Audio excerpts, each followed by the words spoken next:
This story was submitted by Candida. I hope I pronounced that right. Sorry if I didn't. I am a 35-year-old woman, and I live in Sweden. This story is the explanation of why I always felt scared of having cars close behind me when I drove. I say drove, since I have a vision impairment that causes me not to drive anymore. But this was in 1999, and I had a green Mitsubishi, and I often drove. I lived in the northern of Sweden, which could be compared to Canada or Maine. It's not at all like the rest of Sweden. It's mainly long, small roads, miles and miles of just forest, almost no houses, and inbreds with guns along the way. No police, just hunters, moonshine brewers. Yeah, real Appalachian style. I had a horse, in a stable quite a long way from my house, and I drove there once a day to feed and clean and take him out for a walk, since he was injured. Mostly I drove quite late, and in the northern of Sweden, darkness comes at around 5 p.m., so when I quit work and went home to change to stable clothes, it was normally pitch black outside. I always bore a fright to be out of gas, since the few villages along the way consisted of about 3 houses, with strange people and no electricity or even telephones. So I checked my can of fuel in the back trunk, said bye to my cat, and went. It was a good 40-minute drive to the stable. I lived in a small community with a gas station and one store, with a few sparse streetlights. But after about a 15-minute drive, the streetlights got fewer and fewer, and half of the way there, it was really pitch black. I had a cassette player in the car, so I switched it on and sang along. It was really dark, and the forest made the road seem small and narrow. I switched to my high beam light, cause I did not wish to run my car into a reindeer or elk, but in the darkness, it was almost too bright, and I switched it again to low beam. I drove comfy for a few minutes, until I reached a particular cluster of houses, which I actually had a fear of. Maybe it seems silly, but all of my friends had a little fear of the people in these houses. The whole cluster consisted of one particular family, and there was no electric lights in their house, and no one really knew much about the people there, besides the fact that they were all related to each other. They were the reason for my petrol can in my trunk. No way I wanted to run out of gas and be forced to knock on their door and beg for help from the cast members of Deliverance.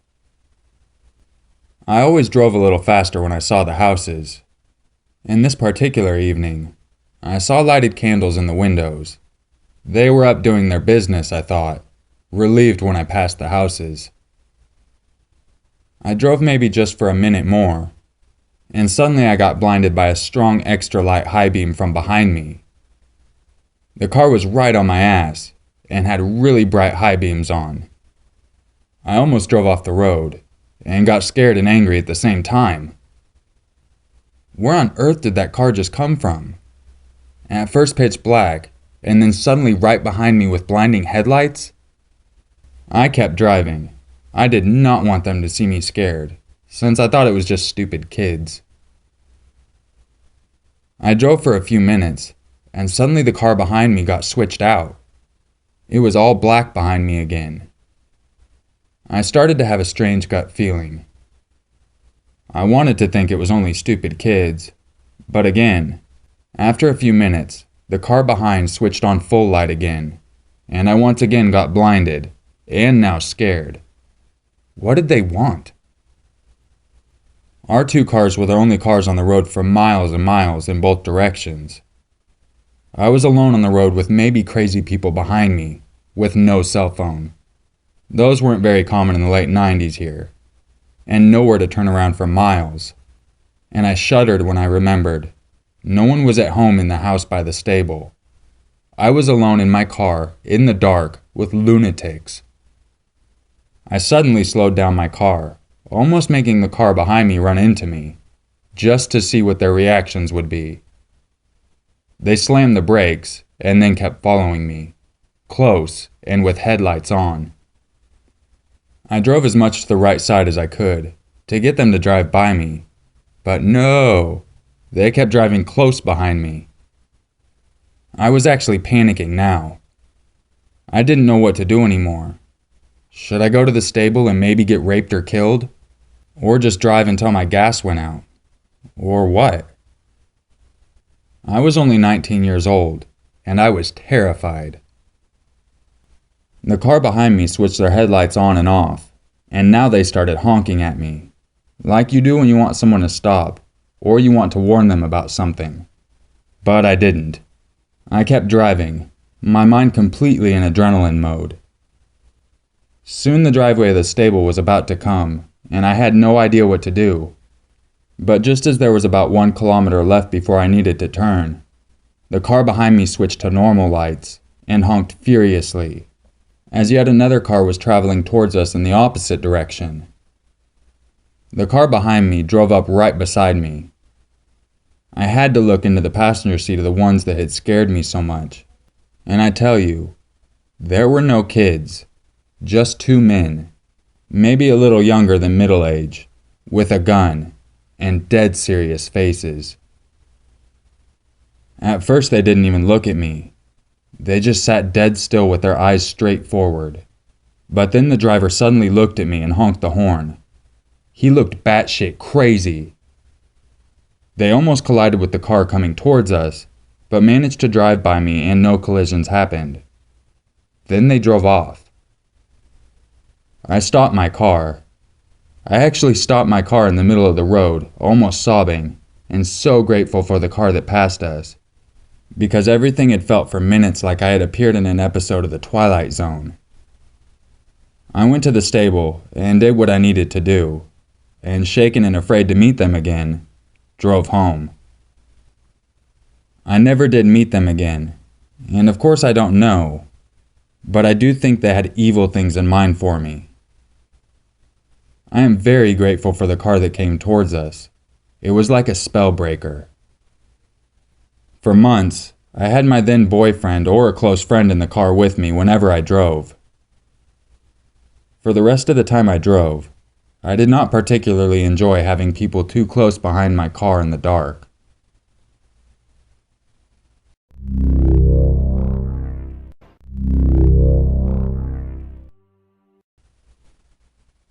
This story was submitted by Svetlana. So I've been contemplating lately a few things that happened to me in my life that frightened me. Among those things that have freaked me out are bridges. But please, let me elaborate. You see, I've had 2 incidents while in high school. One on top, as well as one under. The one on top of the bridge involved a bully who chased me and had me pinned to the edge of an open bridge above a freeway. But this story is not about that incident, even though it did confirm my fear of heights. No, the story I'm about to tell you is about the incident that occurred under a bridge. It all started in 2007. I was 15 then. I had volunteered myself to go grocery shopping because we had ran out of milk, cheese, and lemons, and my mom wasn't planning on going grocery shopping for a few more days. We don't have a car, so we are stuck taking public transportation. In all honesty, public transportation isn't too bad when you time the routes correctly. Besides, I mainly wanted to go buy snacks and lemons. I was running late to catch the bus, so I had to rush my mom to fork over the money. As I'm leaving our house, she tells me to wait for her, but I literally sprinted out of the property and told her that the bus was going to arrive in 3 minutes and I couldn't wait for her. Now for a little background information about the neighborhood that I lived in. I, at the time, lived in a duplex that was just up a small hill past the trolley tracks. When at the top of the hill, you could see everything. The only bus that passed there was Route 4 east and westbound. Surrounding the bus stops are a cemetery, junkyard, a bridge that belonged to the freeway north and southbound, and right next to the bridge was a hidden path that was covered by trees, bushes, grass, and just a bunch of greenery in general. On the other side of the greenery, are stairs and a hill that has some apartments and houses. I was heading east, towards the cemetery. Now, this street always had some kind of movement, be it a car that drove by, both on the street and on the bridge, trolleys screeching away, or even the neighbors doing some sort of event. That day was different, however. Total silence. But I wasn't too worried because I knew that I wasn't going to be waiting for the bus too long. The time was around 6:15 p.m., and the reason I remember was because at that time of day in San Diego, the sun was barely setting, but it seemed much darker than it actually was because of the bridge blocking most, if not all, of the sun. Of course, with my luck, however, the bus was running late. From where I was standing, or better said, leaning on a bus sign, I slightly turned my head to the left to see if the bus was coming, but nothing. I started dreading the thought of having to wait an hour for the bus, so to preoccupy my mind, I decided to listen to my iPod. I'm a rocker, so once the music played, even though one of my earbuds didn't work, I started to bob my head, checking every 30 seconds to see if the bus was coming. At about my fifth glance, that's when I saw them. 2 men, and they were just standing at the end of the bridge.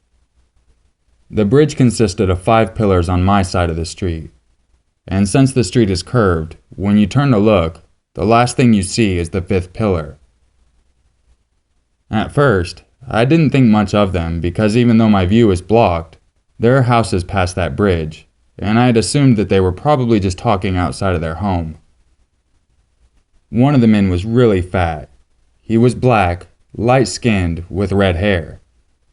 And the second man was a slender black man, wearing all black. I couldn't really see their faces, however, because they were pretty far away. I then glanced over to see if the bus was coming, and that's when I realized that they were staring at me. And when they saw me look in their direction, they hid behind the 5th pillar. Now I'm starting to worry. Keep in mind that all of this happened within 15 minutes, and there was no one there with me. Not a car, neighbor, trolley, nothing. Just me and my music, and now those 2 men. My mind was conflicted. A part of me was telling me to just stay and wait. The other part was telling me to go home. From the corner of my eye, I could see them, and they just kept peeking out from behind the pillar for a good 2 minutes. The last time they peeked out, I then noticed that the big redhead had something in his hand. That's when they started walking towards me. I was frozen. I just kept looking forward, towards my house, but my peripheral vision kept an eye on those men, who after a few seconds started running at me with an eerie look on their faces, just staring at me. Right as they reached me is when I heard the most menacing barks ever. And that's when the men walked right past me and whispered, "You're lucky your mom is here." They dropped what they were holding at my feet, and then ran towards the secret path and disappeared into the apartments up on the hill. That's when I realized that it really was my mom across the street, with my dog, a full-bred toy poodle, who was on a leash. As she started crossing the street, a trolley passed by, and then cars going in both directions showed up. Then I looked at my feet and started crying. What those men dropped at my feet were bricks. My dog, still growling, jumped into my arms, and my mom asked me who they were, so I told her what happened. 2 minutes after those men disappeared, my bus arrived. My mom came with me to the store. She refused to leave me alone.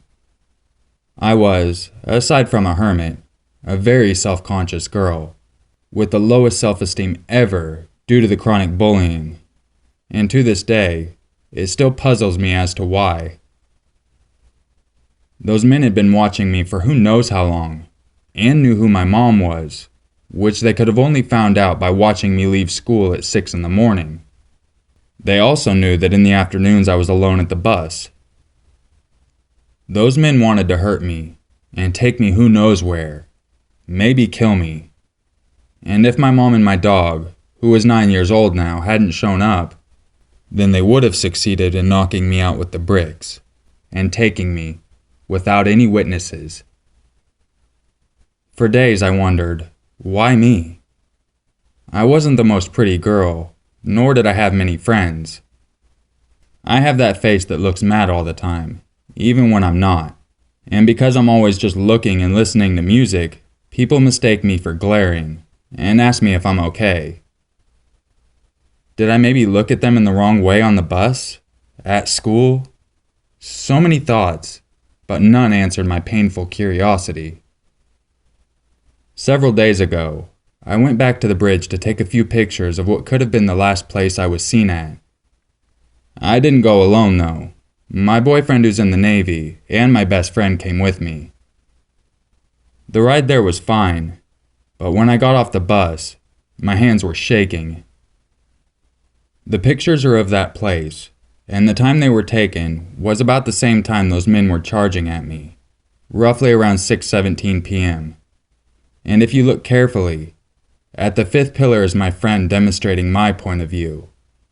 The other pictures are of the path and stairs that the men used to run away. I've also provided a picture of my dog, who despite her looks is very protective of me, and I love her with all my heart, because thanks to her, and my mom, I'm still alive. I don't live there anymore. So many bad memories haunt me there, and thankfully, I'll never have to go back there again. To those men who watched me and planned on hurting me, and maybe listening to my story now, just know that I'm not the same depressed girl anymore, and if I ever see you again, the ones who will be hurt are you, and that's a promise.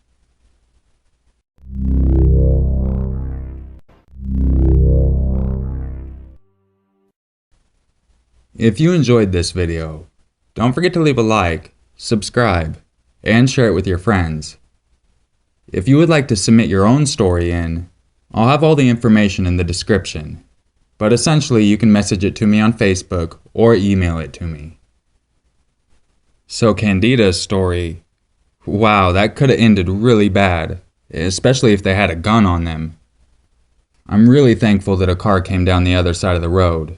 Though it would have been nice to never go through this whole situation, it's nice that it stopped the way it did, without any injuries. I really appreciate you sharing your story with me, and I am very happy to hear that you are okay. But I am also very sorry to hear that you can no longer drive. The story submitted by Svetlana, well, before I get into my take, I wanted to say happy belated birthday, Svetlana. I really appreciate you submitting your story, and sorry I missed your birthday, but happy birthday. Now your story, that one was horrible as well, in a whole different sense. Well, I guess kind of the same. It's still a whole bunch of psychos trying to hurt people, but that was crazy. I'm really happy your mom showed up, as well as your toy poodle. He or she might not have been the most intimidating animal, but at least it was able to grab the attention of your possible attackers, to at least let them see your mom and have them stop whatever they were going to do. I'm very happy that you moved out of that area, because who knows what would have happened the next time they would have seen you. I really appreciate everyone sending me in their stories, and like I said, I'm still trying to make my way through. I get a lot of them every day, and I'm trying to keep up and go through with them as well. Once I actually receive a payout from my partner, then I'll have equipment that'll actually let me handle actually working on videos. Right now it's taking 8 to 10 hours to do a video. The conversion is like freaking 3 or 4 times. Anytime the audio screws up, I have to re-record it, put it back in, convert it again, then I convert it again, and then it randomly cuts more audio out, so then I try to fix that, convert it. Yeah, fucking long ass process. Getting really annoying, very frustrating. And yeah. But I do have to say, all of your support really makes it worth it, and I really want to thank all of you. I hope you have a great day, and I'll see you back here tomorrow for another video. And just remember, it's always scarier if it's true.